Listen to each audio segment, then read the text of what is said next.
Okay, several of you have been asking questions about the service learning paperwork for the journal entries, and so it is inside eLearn under service learning module. This is the cover page. The only thing you need to include at the bottom is your name and the date. Okay, the date it's submitted. All right, as we go on down, the next thing that you should have already filled out would have been the vision for your future, and this is what you want to accomplish in the next year in all of these areas.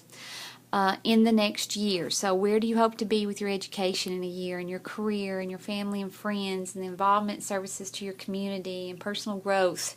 If you don't have anything for the other, do not just highlight it and get rid of it. Don't leave it other and blank. Now, I can tell you as you're starting to write on these, the lines are going to start disappearing. My advice to you would be to just delete the lines off, start typing, and then underline it as you go, or else don't underline it at all. Remember that mine are in bold. Your answers are not. In that way, there's a distinct difference, and it looks better in your portfolio. Will look better in the portfolio.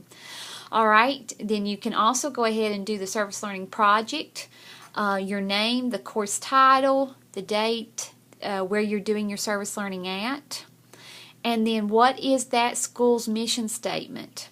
What grades do they serve? And what are the community needs? Is it a low poverty area? Is it Title I kids?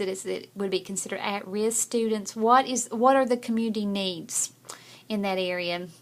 All right, and then you want to go ahead and fill out the prologue. You should have done this before you actually started the service learning. What do you expect to get from the service learning experience? How will that experience help you develop? How will it impact your learning and link to class materials? How do you think the students and staff will perceive you? What goals do you have for the semester service learning experience? What fears do you have, if any, about the service learning? You're answering all those questions. Once again, as you're answering those and typing those on the lines are going to disappear. So you probably just go ahead and get rid of them, type it out, and then underline it afterwards, or leave it not underlined. Just make sure I know that's your answer. Okay. Now, once you start deleting that out, that may pull all of this up. So make sure that there's no more on this page than what's there right now, other than your answers. All right. This page does not go into your service learning packet that you turn into me. It was only to explain what you're going to put under the ABCs of reflection on your journal entries. So the effect in this component of your journal entry, you'll identify your feelings about the work you did and explain why you feel as you do. There's some word choices there. This part of the journal entry will be assessed for completeness, organization, articulation, not for correctness. Then in the behavior section, you want to discuss your actions during your academic service learning experience and evaluate your behavior according to its effectiveness. You may decide that you weren't friendly enough the first visit. Maybe you were nervous, and that showed through. And so you're going to state your behavior in each of the journal entries. How was your behavior? How did you look? What would you do differently if you were confronted? I've had students who had issues with students and trying to work with a student. The student said, "You're not my teacher, you're not my boss."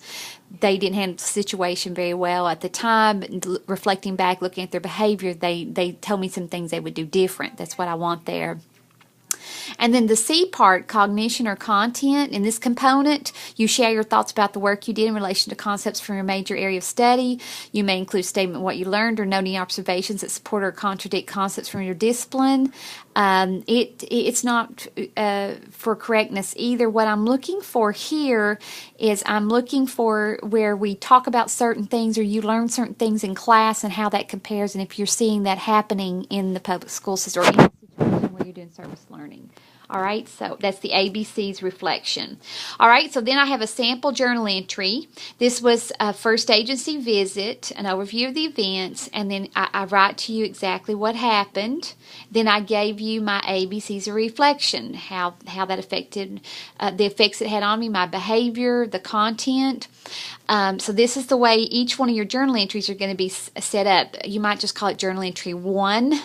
And then go from there. Notice how I've got certain things bolded. They should stay bolded. Yours should not be bolded. This should not be double spaced. One journal entry per page. So there's your first one. I want 3 of those. This particular one does not go in your journal entry. I'm only giving you a sample of what yours should look like. So I want at least 3 reflections of your visit. So we have the cover page, we have the vision for your future page, then we have the service learning project and the mission statement and those kinds of things. That ABC description doesn't go in there. Mine doesn't go in here, but here's where you do 3 journal entries, 3 summing things up within. I only want 3. If I don't set that limit, some of you will have 15. So I just want 3. All right, and then after that, there's the epilogue. I want you to, once you're finished with your service learning, I want you to reflect on your experiences and answer the questions. Once again, the lines are going to disappear. And you're going to have to either put them back in, or you're going to have to not have them. Just make sure I can tell your answers from mine. So reflect on your semester service learning experience. I want you to revisit your prologue. Did your expectations get met, and how? Were you surprised, dismayed? Give specific examples. And how could the experience be improved? And if it couldn't, just say this experience was the best it could have been. I wouldn't change anything. All right, the next page, it looks just like that. The first one on at the beginning, vision for your future. But this one says in 5 years. Same areas. What do you hope is happening in the next 5 years as far as education, career, family and friends, involvement and service to your community, and your personal growth? Once again, if there's no other, omit it, get rid of it, be done with it. All right, then you're going to have a reflections page. The knowledge and skills that I've acquired as a direct result of taking part in this service learning project. What are they?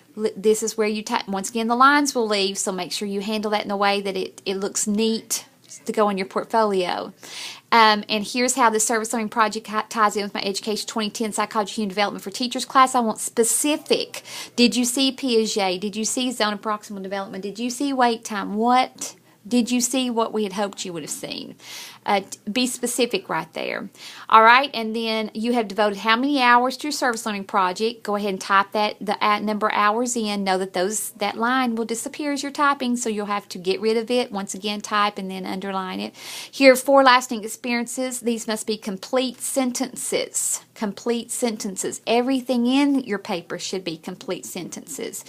Everything should be written with grammatical correctness. All right, and that's your last page. So you have to only compose 3 actual journal entries that actually give me those ABCs reflections. The rest you're just filling out the forms with correct grammar. All right, that should take care of the service learning.